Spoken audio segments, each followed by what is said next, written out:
India का capital क्या है, मतलब इंडिया का कैपिटल क्या है। उसके बाद हम लोग जानते हैं इंडिया का बहुत सारा नाम है, 4-5 नाम है, तो लिख देंगे इंडिया कितने नामों से जाना जाता है। जैसे हिंदुस्तान, भारत, आर्यभट्ट, ऐसे ही जो भी है लिख देंगे। लिखेंगे क्या कि तो एक लाइन हो जाएगा इसमें, या फिर इसमें 2 लाइन भी लिख सकते हैं। इसमें 1 लाइन हो जाएगा, इसमें नाम वगैरह में भी 1 लाइन होगा। अब है इंडिया में बड़ा क्या है छोटा क्या है वो लिख देंगे। जैसे कि इंडिया में सबसे बड़ी रिवर कौन है, फिर छोटा रिवर कौन है, उसके बाद स्टेट कौन है सबसे बड़ा, उसके बाद कितना स्टेट है, छोटा स्टेट कौन है, सबसे बड़ा मंदिर कौन है, छोटा मंदिर क्या है, सबसे बड़ा जगह क्या है, इंडिया का पीएम कौन है। इसका मतलब इसमें कम से कम 6-7 लाइन लिख सकते हैं। उसके बाद लिखेंगे इंडिया के प्रधानमंत्री कौन है और राष्ट्रपति कौन है, इसमें भी 2 लाइन हो जाएगा। फिर इंडिया में कितने स्टेट हैं, तो इसमें भी कम से कम 2 लाइन लिख लेंगे। उसके बाद इंडिया का national festivals, game, language, sweets, bird, animal, flower, song etc., और भी जो होगा नेशनल वो सब लिख लेंगे। 1 2 3 4 5 6 7 8, कम से कम इसमें भी कितना लाइन लिख सकते हैं, 8 लाइन। फिर लिखेंगे इंडिया का पड़ोसी देश कौन कौन है, तो उसमें तो कितना है 7 है, कम से कम इसमें 7 लाइन लिखेंगे।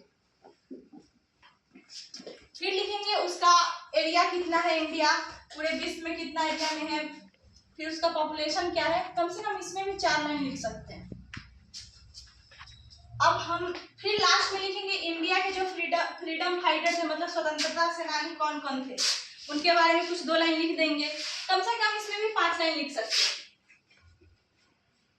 तो हम देखते हैं 1 2 3 7 10 10 2 12 2 14 14 8 22 7 29 29 से 4 33 5 38, मतलब हम इस तरह से अगर लिखेंगे एस से तो इंडिया में कितना लाइन लिख सकते हैं, 38 लाइन बिना किसी दिक्कत के।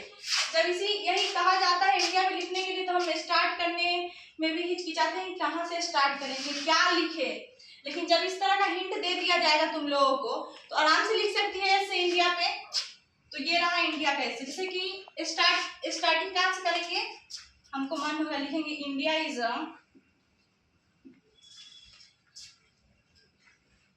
डेमोक्रेटिक कंट्री, लोकतांत्रिक गणराज्य है। फिर है इट्स कैपिटल इज, इंडिया का कैपिटल क्या है, इट्स कैपिटल ऐसे नहीं लिखते, it's capital is new Delhi. मतलब ये हिंट देने के बाद तुम लोगों को कोई दिक्कत ही नहीं होगा, आसानी से सब लिखते चले जाएंगे बिना किसी दिक्कत के। और 38 तो इसमें हम केवल हिंट दिए हैं, लेकिन आप लोग लिखिएगा ना तो कम से कम 40 से 45 लाइन आसानी से लिख सकते हैं, ठीक ना। तो समझ गया। इसी तरह इंडिया कहे या फिर अब हम स्टेट पे आ जाए, बिहार के बारे में भी कहेंगे तो बिहार के बारे में भी इसी तरह ये सब टॉपिक दे दिया जाएगा तो हम लोग बिहार पे भी ऐसे लिख सकते हैं। यूपी पे कहेगा यूपी में भी ऐसे लिख सकते हैं। अब बनारस पे कहे या फिर क्या कहते हैं किसी भी, मतलब अब मंदिर पे भी कहेगा ना तो इस तरह का हिंट देने पे हम लोग आराम से ऐसे लिख सकते हैं। अब इसी तरह इधर टीचर पे ऐसे लिखना है, जब तुम लोग कहा गया था ना टीचर पे ऐसे लिखने के तुम लोग 3 लाइन लिखा था, नाम, एज और रहती कहाँ है उस लाइन। अब हम टीचर पे लिखते हैं, टीचर पे हिंट दे रहे हैं, देखना सबसे पहले तो अपने टीचर का नाम लिख लेना, कोई भी दुनिया का तुम्हारा कोई भी टीचर हो उसका नाम लिख लेना। उसके बाद उनका एज क्या है लिख लेना, ये किस साल ऐसी सबका एक साल नहीं होगा तो लिख लेना। उसका उस टीचर का बिहेव कैसा है, मतलब तुम्हारे साथ रहते कैसे हैं, तुमको ज्यादा डांटते हैं पीटते हैं या प्यार से पढ़ाते हैं, ये लिख लेना बिहेव। अब उनका लुक कैसा है, मतलब पर्सनालिटी किस प्रकार का है। उसके बाद उनका एजुकेशन क्या है, मतलब कहाँ तक पढ़े लिखे हैं तुम्हारे शिक्षक, किसी भी शिक्षक से पढ़ने से पहले उनका एजुकेशन पूछ लेना चाहिए, कहाँ तक पढ़े लिखे हैं, चाहे कोई भी तुम लोग भी आओ तो पूछ लो यदि आप कहाँ तक पढ़े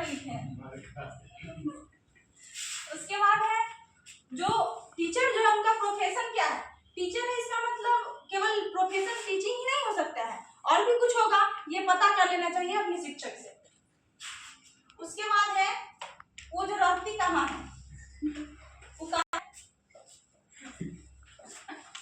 बंद करो। रहती कहाँ है या फिर रहते कहाँ?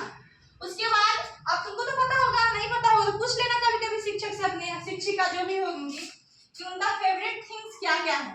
जैसे कि तुम लोग अपने बारे में लिखा था, मेरा फेवरेट थिंग्स ये है, गेम हो गया, फूड हो गया, प्लेयर हो गया, हीरो हीरोइन हो गया, ये सब। टीचर का भी हो सकता है तो पूछ लेना उनसे, उसके बाद लिख देना।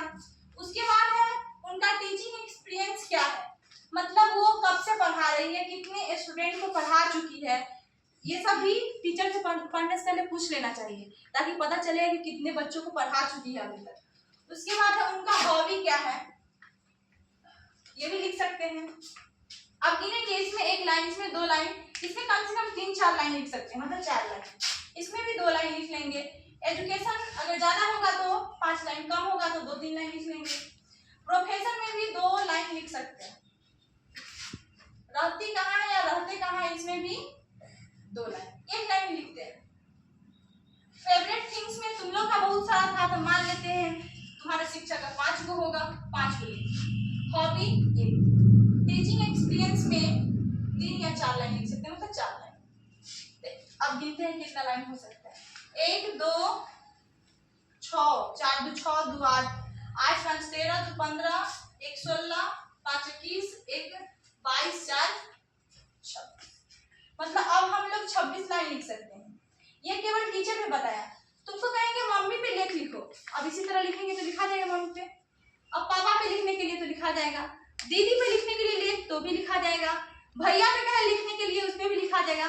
मतलब अब किसी भी तरह में, किसी भी चीज पे कहे लेख लिखने के लिए, इससे अंग्रेजी में चाहे हिंदी में, तुमको क्या करना है, सबसे पहले इस तरह का गोल बना लेना है, उसमें लिख देना है और पहले हिंट्स दे देना, उसके बाद सारे हिंट्स को एक्सप्लेन कर देना, बात खत्म। कोई दिक्कत नहीं होगा ऐसे लिखने में, ठीक है।